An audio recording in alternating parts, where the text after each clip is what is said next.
നമസ്കാരം. ഈ വാർത്താ ദിനത്തിലെ സമഗ്ര വാർത്തകളിലേക്ക് എല്ലാ പ്രേക്ഷകർക്കും സ്വാഗതം. വാർത്താ സന്ധ്യ ആരംഭിക്കുകയാണ്. ആദ്യ വാർത്ത: പാർട്ടിയെ പിടിച്ചുലച്ച് കത്ത് ചോർച്ചാ വിവാദത്തിൽ നിയമ നടപടി സ്വീകരിക്കാൻ CPIM. തനിക്കും മകനുമെതിരെ ഉന്നയിച്ച നടപടികൾ പിൻവലിച്ച് ഖേദം പ്രകടിപ്പിക്കണം എന്നാവശ്യപ്പെട്ട് പരാതിക്കാരനായ മുഹമ്മദ് ഷർഷാദിന് സംസ്ഥാന സെക്രട്ടറി MV ഗോവിന്ദൻ വക്കീൽ നോട്ടീസ് അയച്ചു. പൊളിറ്റ് ബ്യൂറോയ്ക്ക് നൽകിയ പരാതി ചോർന്നുവെന്ന ആരോപണവും വക്കീൽ നോട്ടീസിൽ നിഷേധിക്കുന്നുണ്ട്.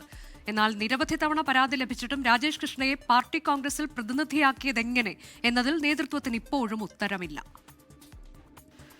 വിവിധ മാധ്യമങ്ങൾക്ക് നൽകിയ പ്രതികരണങ്ങൾ ഉന്നയിച്ച ആരോപണങ്ങൾ ചൂണ്ടിക്കാട്ടിയാണ് MV ഗോവിന്ദൻ വക്കീൽ നോട്ടീസ് അയച്ചത്. PBക്ക് നൽകിയ പരാതി താനും മകനും ചേർന്നാണ് ചോർത്തി നൽകിയെന്ന ആക്ഷേപം മാനഹാനി ഉണ്ടാക്കുന്നതും പൊതുപ്രവർത്തകർ എന്ന നിലയിൽ സമൂഹത്തിലുള്ള മാന്യത ഇല്ലാതാക്കാനുള്ള ശ്രമവുമാണെന്നാണ് വക്കീൽ നോട്ടീസിൽ ചൂണ്ടിക്കാട്ടിയിട്ടുള്ളത്. നോട്ടീസ് ലഭിച്ച് 3 ദിവസത്തിനകം ആരോപണങ്ങൾ പിൻവലിച്ച് ഖേദം പ്രകടിപ്പിക്കണം. ആരോപണം പിൻവലിച്ചും ഖേദം പ്രകടിപ്പിച്ചും പൊതുപ്രസ്താവന നടത്തണം. ഇത് സംബന്ധിച്ച് സമൂഹ മാധ്യമങ്ങളിൽ പങ്കുവച്ച പോസ്റ്റുകളെല്ലാം മായ്ച്ചുകളയണം എന്നീ ആവശ്യങ്ങളും നോട്ടീസിൽ ഉന്നയിച്ചിട്ടുണ്ട്. അല്ലാത്തപക്ഷം നിയമ നടപടിയുമായി മുന്നോട്ട് പോകുമെന്നാണ് നോട്ടീസിലെ മുന്നറിയിപ്പ്. PBക്ക് നൽകിയ പരാതി പരാതിക്കാരൻ തന്നെ മാധ്യമങ്ങൾക്കും അടുപ്പമുള്ളവർക്കും നൽകിയിട്ടുള്ളതാണെന്ന വാദവും നോട്ടീസിലുണ്ട്. പൊതുമധ്യത്തിൽ ലഭ്യമായ പരാതി ചോർന്നതെന്ന ആരോപണം നോട്ടീസ് നിഷേധിക്കുന്നു. ഇതേ വാദമാണ് ഇന്നലെ രാജേഷ് കൃഷ്ണയും ഉന്നയിച്ചത്. പരാതിക്കാരനായ മുഹമ്മദ് ഷർഷാദിനെതിരെ നിയമ നടപടി സ്വീകരിക്കുമ്പോഴും ആരോപണ വിധേയനായ രാജേഷ് കൃഷ്ണയ്ക്ക് എങ്ങനെയാണ് സംരക്ഷണം കിട്ടിയ ചോദ്യത്തിന് ഇപ്പോഴും നേതാക്കൾക്ക് ഉത്തരമില്ല. ഏറ്റവും ഗുരുതരമായ ആരോപണമുള്ളത് പാർട്ടി സെക്രട്ടറിയുടെ മകന് നേരെയാണ്. അദ്ദേഹം ഈ ആരോപണത്തിന് മറുപടി പറഞ്ഞിട്ടില്ല. രാജേഷ് കൃഷ്ണയെ അറിയില്ല എന്ന് ഈ ആരോപണ വിധേയരായ ആരെങ്കിലും പറഞ്ഞിട്ടുണ്ടോ? നിർണായക ചോദ്യങ്ങൾക്ക് മറുപടിയില്ലെങ്കിലും സംസ്ഥാന സെക്രട്ടറിയെ പ്രതിരോധിക്കാൻ നേതാക്കൾ സജീവമായി രംഗത്തുണ്ട്. ഈ കത്ത് വിവാദവും അല്പായുസ് മാത്രമുള്ള ഒരു കാര്യമായി കെട്ടടങ്ങും. തിരഞ്ഞെടുപ്പ് ലക്ഷ്യം വെച്ചുള്ള നീക്കമാണ് കത്ത് ചോർച്ച വിവാദമെന്ന ആക്ഷേപവും CPIM ഉയർത്തുന്നുണ്ട്. പരാതിയെക്കുറിച്ച് EP ജയരാജൻ വിളിച്ചന്വേഷിച്ചതായി മുഹമ്മദ് ഷർഷാദ് സ്ഥിരീകരിച്ചു. രാജേഷ് കൃഷ്ണയുമായുള്ള അടുത്ത ബന്ധമാണ് അദ്ദേഹത്തെ സംരക്ഷിച്ചു നിർത്താൻ കാരണമെന്ന ആക്ഷേപമാണ് സംസ്ഥാന സെക്രട്ടറി MV ഗോവിന്ദനെതിരെ ഉയരുന്നത്. 24 തിരുവനന്തപുരം. ഉപരാഷ്ട്രപതി തെരഞ്ഞെടുപ്പിൽ സുപ്രീംകോടതി മുൻ judge justice B Sudarshan Reddy India സഖ്യത്തിന്റെ സ്ഥാനാർത്ഥി. സഖ്യകക്ഷികളുടെ യോഗത്തിലാണ് ആന്ധ്രാപ്രദേശ് സ്വദേശിയായ ജസ്റ്റിസ് B സുദർശൻ റെഡ്ഡിയെ സ്ഥാനാർത്ഥിയായി തീരുമാനിച്ചത്.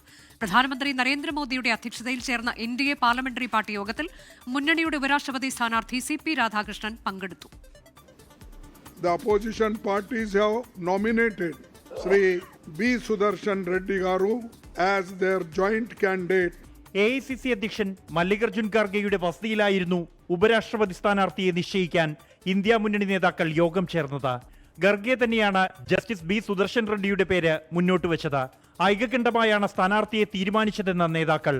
ഭരണഘടനാ സംരക്ഷണത്തിനുള്ള പോരാട്ടത്തിൽ രാജ്യത്തെ പ്രഗത്ഭ ഭരണഘടനാ വിദഗ്ധനെ സ്ഥാനാർത്ഥിയാക്കുന്നു എന്നാണ് വിശദീകരണം. ആന്ധ്ര സ്വദേശിയായ ജസ്റ്റിസ് B സുദർശൻ റെഡ്ഡിയെ സ്ഥാനാർത്ഥിയാക്കുന്നതിലൂടെ NDAയിലുള്ള TDPയെ ആശയക്കുഴപ്പത്തിലാക്കാമെന്നും ഇരുമുന്നണിയിലുമില്ലാത്ത YSR കോൺഗ്രസിന്റെ പിന്തുണ നേടാനാകുമെന്നും ഇന്ത്യ സഖ്യം കണക്കുകൂട്ടുന്നു. എന്നാൽ പിന്തുണ CP രാധാകൃഷ്ണൻ എന്ന YSR കോൺഗ്രസ് വ്യക്തമാക്കി.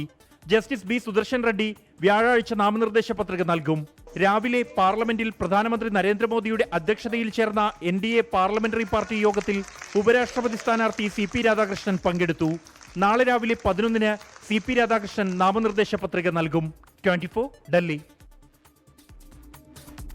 റാപ്പർ വേഡനെതിരായ ബലാത്സംഗ കേസിൽ അറസ്റ്റ് തടഞ്ഞ് ഹൈക്കോടതി. ഹർജിയിൽ അന്തിമ തീരുമാനമാകുന്നതുവരെ അറസ്റ്റ് പാടില്ല. ഉഭയകക്ഷി സമ്മതപ്രകാരമുള്ള ശാരീരിക ബന്ധം എങ്ങനെ ബലാത്സംഗമാകുമെന്ന് കോടതി ചോദിച്ചു. വിഷ്ണു സുരേഷ് വിവരങ്ങളുമായി. വിഷ്ണു, ഇതിൽ കോടതി ചില പ്രധാനപ്പെട്ട ചോദ്യങ്ങൾ ഉന്നയിച്ചിട്ടുണ്ട്. എങ്ങനെയായിരുന്നു ഇന്നത്തെ വാദം? അനുജ, ഇന്നലെയാണ് റാപ്പർ വേഡന്റെ ബലാത്സംഗ മുൻകൂർ ജാമ്യാപേക്ഷയിൽ നിലവിൽ ഈ പരാതിക്കാരിയെ കക്ഷി ചേർക്കാൻ കോടതി അനുവദിച്ചത്. ഇന്ന് പരാതിക്കാരി അവരുടെ ഭാഗം വളരെ വ്യക്തമായി പറഞ്ഞു. ഗുരുതര ആരോപണങ്ങളാണ് വേഡനെതിരെ ഉന്നയിച്ചത്. സാമ്പത്തിക ചൂഷണം നടത്തി, വിവാഹ വാഗ്ദാനം നൽകി തന്നെ പീഡിപ്പിച്ചു. ഒപ്പം ഈ മീ ടു ക്യാമ്പയിന്റെ ആരോപണം നടക്കുന്ന പശ്ചാത്തലത്തിൽ വളരെ വർഷങ്ങൾക്ക് മുമ്പ് വേഡൻ തന്നെ ഫേസ്ബുക്കിലൂടെ താൻ സ്ത്രീകളോട് ചെയ്തിട്ടുള്ള ക്രൂരതകളെ കുറിച്ച് വിവരിക്കുകയും അതുമായി ബന്ധപ്പെട്ട് മാപ്പപേക്ഷിക്കുകയും ചെയ്തു എന്നൊരു ഫേസ്ബുക്ക് പോസ്റ്റ് കൂടി കോടതിക്ക് മുമ്പാകെ ഹാജരാക്കിയിരുന്നു. അതിനെല്ലാമാണ് കോടതി ഇന്ന് മറുചോദ്യം ചോദ്യങ്ങൾ ഉന്നയിച്ചത്. ഫേസ്ബുക്ക് പോസ്റ്റ് എങ്ങനെ ഒരു തെളിവായി പരിഗണിക്കാനാകുമെന്ന് കോടതി ചോദിച്ചു. അത് മറ്റാർക്കെങ്കിലും എഴുതിക്കൂടെ എന്നായിരുന്നു കോടതി ആ വിഷയവുമായി ബന്ധപ്പെട്ട് ആരാഞ്ഞത്. മറ്റൊന്ന്, ഉഭയകക്ഷി സമ്മതപ്രകാരമുള്ള ഈ ശാരീരിക ബന്ധം എങ്ങനെയാണ് ബലാത്സംഗമാകുന്നത്?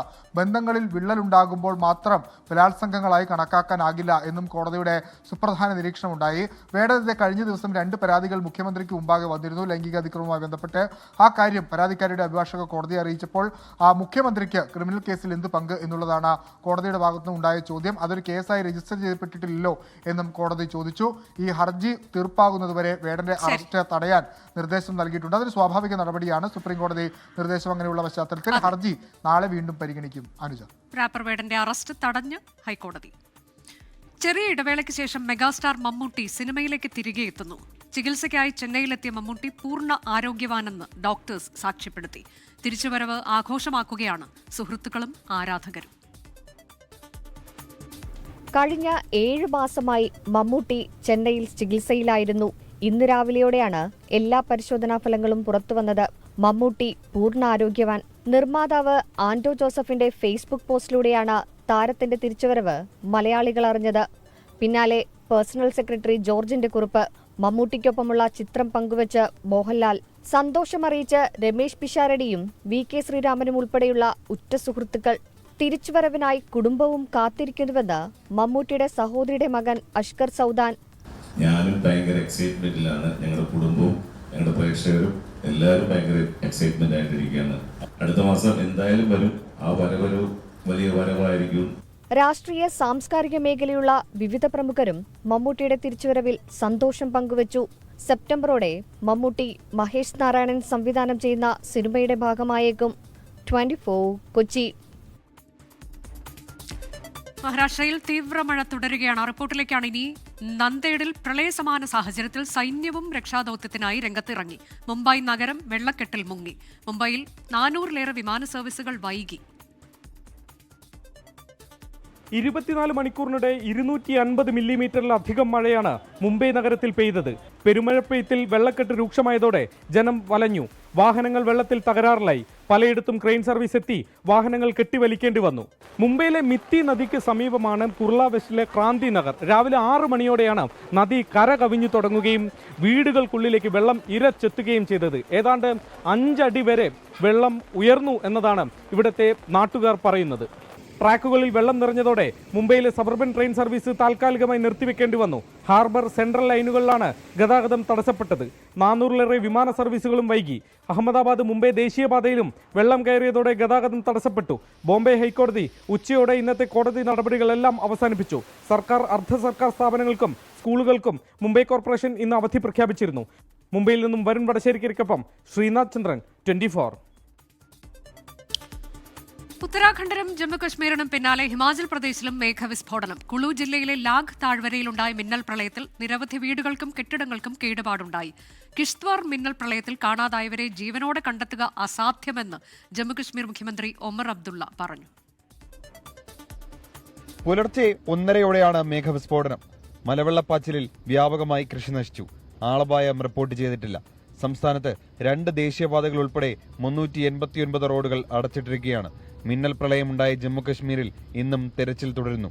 കഴിയുന്നത്ര മൃതദേഹങ്ങൾ കണ്ടെടുത്ത് ബന്ധുക്കൾക്ക് കൈമാറാനാണ് ശ്രമമെന്ന് മുഖ്യമന്ത്രി ഉമർ അബ്ദുള്ള.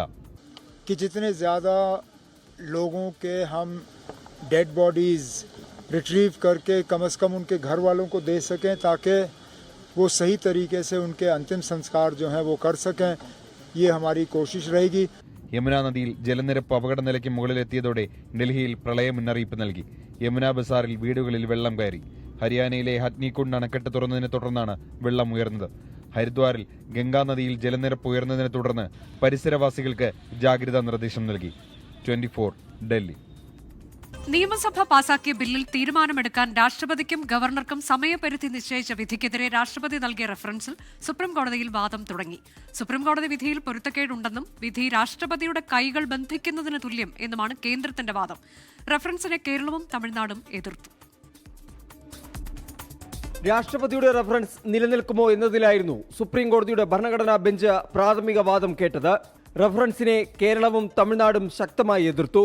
സുപ്രീം കോടതി വിധി മറികടക്കാനാണ് റഫറൻസിലൂടെ കേന്ദ്ര സർക്കാരിന്റെ ശ്രമമെന്ന് കേരളം. മന്ത്രിസഭയുടെ ഉപദേശപ്രകാരം പ്രവർത്തിക്കുക എന്നതാണ് രാഷ്ട്രപതിയുടെ ചുമതലയെന്നും കേരളം വാദിച്ചു. രാഷ്ട്രപതിയുടെ റഫറൻസ് നിയമപരമായി നിലനിൽക്കില്ല എന്ന് തമിഴ്നാട് വാദിച്ചു. റഫറൻസിനെ അനുകൂലിച്ച് വാദമുന്നയിച്ച കേന്ദ്രം വിധി ഭരണഘടനാപരമായ പ്രശ്നങ്ങൾ സൃഷ്ടിക്കുന്നുവെന്നും ചൂണ്ടിക്കാട്ടി. വിധി രാഷ്ട്രപതിയുടെ കൈകൾ ബന്ധിക്കുന്നതിന് തുല്യമെന്നും ബില്ലിൽ അനുമതി നൽകണോ വേണ്ടയോ എന്ന രാഷ്ട്രപതിയുടെ അധികാരത്തിലേക്കാണ് കോടതി കടന്നുകയറിയതെന്നും കേന്ദ്രത്തിനു വേണ്ടി ഹാജരായ സോളിസിറ്റർ ജനറൽ തുഷാർ മേത്ത കോടതിയിൽ പറഞ്ഞു. ഗവർണർക്ക് വീഴ്ചയുണ്ടായി എന്ന് ചൂണ്ടിക്കാട്ടി ബില്ലുകൾക്ക് അനുമതി നൽകാൻ സുപ്രീം കോടതിക്ക് കഴിയില്ലെന്നും കേന്ദ്രം ഭരണഘടനാ ബെഞ്ചിനെ അറിയിച്ചു. സുപ്രീം കോടതി വിധിയിൽ ഭരണഘടനാ പ്രശ്നമുണ്ടെങ്കിൽ അത് പരിശോധിക്കുമെന്ന് ഭരണഘടനാ ബെഞ്ചിന്റെ തലവൻ ചീഫ് ജസ്റ്റിസ് BR ഗവായി വ്യക്തമാക്കി. 24 ഡൽഹി. ഡിജിറ്റൽ സാങ്കേതിക സർവകലാശാല VC നിയമനത്തിനായുള്ള സുപ്രീംകോടതി ഉത്തരവിന്റെ കൂടുതൽ വിശദാംശങ്ങൾ പുറത്ത്. VCയെ ഗവർണർ തിരഞ്ഞെടുക്കേണ്ടത് മുഖ്യമന്ത്രി നിശ്ചയിക്കുന്ന മുൻഗണനാ പട്ടികയിൽ നിന്നാണെന്ന് ഉത്തരവിൽ പറയുന്നു. സെർച്ച് കമ്മിറ്റി നൽകുന്ന പാനലിൽ മുഖ്യമന്ത്രിക്ക് മുൻഗണനാക്രമം നിശ്ചയിക്കാം. മുഖ്യമന്ത്രിയുടെ ശുപാർശയിൽ എതിർപ്പുണ്ടെങ്കിൽ ചാൻസലർ സുപ്രീംകോടതിയെ അറിയിക്കണം. അന്തിമ തീരുമാനം സുപ്രീംകോടതി സ്വീകരിക്കുമെന്നും ഉത്തരവിലുണ്ട്. ഇതോടെ VC നിയമനത്തിനായുള്ള മുൻഗണനാക്രമം സംസ്ഥാന സർക്കാരിന് തീരുമാനിക്കാം. പ്രതിഷേധത്തെ തുടർന്ന് ഡിവൈഎഫ്ഐ കേന്ദ്ര കമ്മിറ്റി അംഗം ഡോക്ടർ JS ഷിജു ഖാൻ പങ്കെടുക്കേണ്ടിയിരുന്ന കേരള സാഹിത്യ അക്കാദമി അന്താരാഷ്ട്ര സാഹിത്യോത്സവത്തിന്റെ സെഷൻ റദ്ദാക്കി. ശിശുക്ഷേമ സമിതിയുടെ ചുമതലയിലിരിക്കെയുണ്ടായ ദത്ത് വിവാദത്തിൽ ഷിജു ഖാൻ സ്വീകരിച്ച നിലപാടുകളിൽ പ്രതിഷേധമറിയിച്ച് പാനലിസ്റ്റ് ഉൾപ്പെടെ രംഗത്ത് വരികയായിരുന്നു. തുടർന്ന് കുട്ടികളും പൗരരാണ് എന്ന വിഷയത്തിൽ നടക്കേണ്ടിയിരുന്ന ചർച്ച അക്കാദമി ഒഴിവാക്കി. കുട്ടികളുടെ വിഷയം ചർച്ച ചെയ്യുന്ന വേദിയിൽ ഷിജു ഖാനൊപ്പം വേദി പങ്കിടാനാവില്ലെന്നറിയിച്ച സഹപാനലിസ്റ്റായ അഡ്വക്കേറ്റ് കുക്കു ദേവകി പിന്മാറിയതിന് പിന്നാലെ സാംസ്കാരിക മേഖലയിൽ നിന്ന് തന്നെ വലിയ പ്രതിഷേധമാണ് ഷിജു ഖാനെതിരെ ഉയർന്നത്. ഷിജു ഖാനെ സ്വമേധയാ പരിപാടിയിൽ നിന്ന് പിൻവലിക്കാൻ സാഹിത്യ അക്കാദമി ശ്രമം നടത്തിയെങ്കിലും തയ്യാറായിരുന്നില്ല. ഡിവൈഎഫ്ഐ CPM നേതൃത്വത്തിന്റെ ഇടപെടലും വിഫലമായി. പരിപാടിയിൽ പങ്കെടുക്കുമെന്ന് ഷിജു ഖാൻ പ്രഖ്യാപിക്കുകയും ഡിവൈഎഫ്ഐ പിന്തുണ പ്രഖ്യാപിക്കുകയും ചെയ്തതോടെ സാഹിത്യ അക്കാദമിയുടെ ചുമതല വഹിക്കുന്ന കവി K. സച്ചിദാനന്ദൻ കടുത്ത നിലപാടെടുത്തു.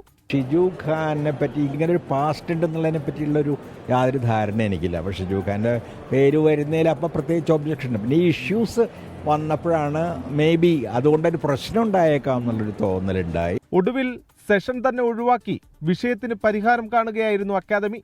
എന്നാൽ സാഹിത്യോത്സവ വേദിയിലേക്ക് എത്തുമെന്ന നിലപാടിലാണ് ഷിജു ഖാൻ എന്നാണ് അടുത്ത വൃത്തങ്ങൾ നൽകുന്ന സൂചന. സൂരജ് ജി, 24 തൃശൂർ. തെരഞ്ഞെടുപ്പ് കമ്മീഷനും BJPയും തമ്മിൽ കൂട്ടുകെട്ടെന്ന ആരോപണം ആവർത്തിച്ച് ലോക്സഭാ പ്രതിപക്ഷ നേതാവ് രാഹുൽ ഗാന്ധി. ബീഹാറിലെ വോട്ടർ അധികാർ യാത്രയിലാണ് രാഹുൽ വിമർശനം ആവർത്തിച്ചത്. അടുത്ത ലോക്സഭാ തെരഞ്ഞെടുപ്പിൽ രാഹുൽ ഗാന്ധിയെ പ്രധാനമന്ത്രിയാക്കാൻ പ്രവർത്തിക്കുമെന്ന് RJD നേതാവ് തേജസ്വി യാദവ് പറഞ്ഞു.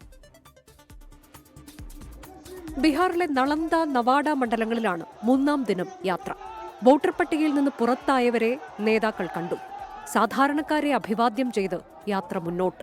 BJPയും തെരഞ്ഞെടുപ്പ് കമ്മീഷനും ഒരുമിച്ച് സാധാരണക്കാരുടെ വോട്ടുകൾ വെട്ടുന്നു. ആദ്യം വോട്ട് പോകും, പിന്നാലെ റേഷനും. അംബാനിയുടേതും അദാനിയുടേതുമല്ല, ഈ രാജ്യം കർഷകരുടെയും പാവപ്പെട്ടവരുടെയും തൊഴിലാളികളുടെയും കൂടിയാണെന്ന് രാഹുൽ ഗാന്ധി പറഞ്ഞു.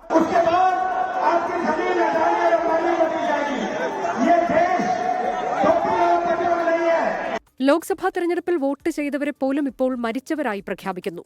ബീഹാറിൽ നിന്ന് സർക്കാരിനെ പുറത്താക്കണം. പുതിയ ബീഹാർ നമ്മൾ ഭരിക്കുമെന്ന് തേജസ്വി യാദവ്.